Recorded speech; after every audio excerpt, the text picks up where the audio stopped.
Nearly 30 years ago, with all of this in mind, I began to search for religious concepts which would preserve our people. Things to consider were the history of various religions adopted by or forced on, the Aryan race, genetic memory, and the collective subconscious as explained by Carl Gustav Jung. The nature of gods, goddesses, and myths appeal to the racial soul, an entrenched priesthood, alleged holy books, modern science, and on and on. At the time, I began to search for an appropriate religious approach to aid in the struggle against genocide. The only existing creed was that known as identity Christianity.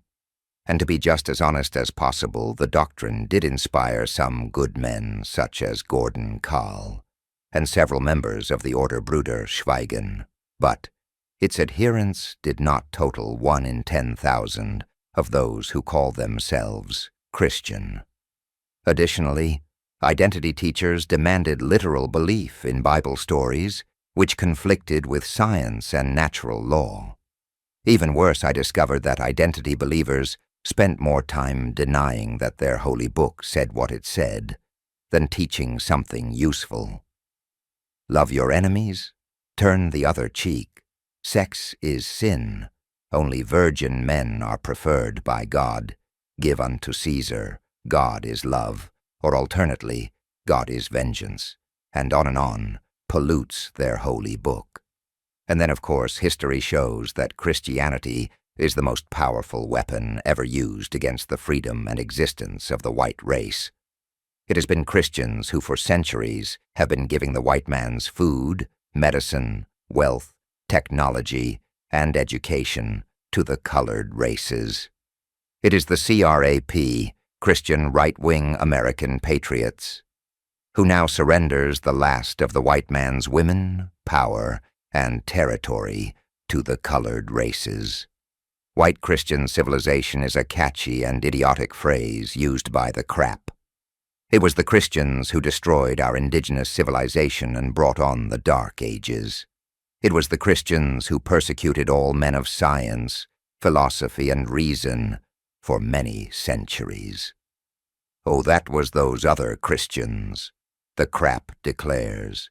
It was the Christians who slaughtered each other in the Catholic versus Protestant wars, including the horrible 30-year war, the Inquisition, with people torn to pieces on the rack. It was the Christians who burned at least tens of thousands of white women at the stake as witches. It was Christians who hanged 19 women as witches in Salem, Massachusetts, just 84 years before the American Revolution. It was the Christians who persecuted, tortured, and murdered all followers of our native indigenous religions, especially Odinists, Wotanists, or Wodenists. It was Christians who forced our folk to profess literal belief in supernatural myths, which deny the laws of nature, knowing full well that when the gates of the mind are opened to the first irrational premise, then there are no barriers to a flood of insanity. So now, our folk are literally insane. Suicidal, insane. 2,000 years ago, Julius Caesar said that as long as he could invent an enemy of the empire, he could remain in power by employing calls to patriotism. The Carap are so insane that they still fall for the same game as they go off to kill and make hundreds of millions for the Judeo-American, Judeo-Christian empire. Our race cannot survive without nations in which we are the only inhabitants. Anyone who claims that America can be made a white nation is either totally insane or a deliberate deceiver. Unfortunately, almost all so-called white leaders since the Civil War in America have been compromising deceivers.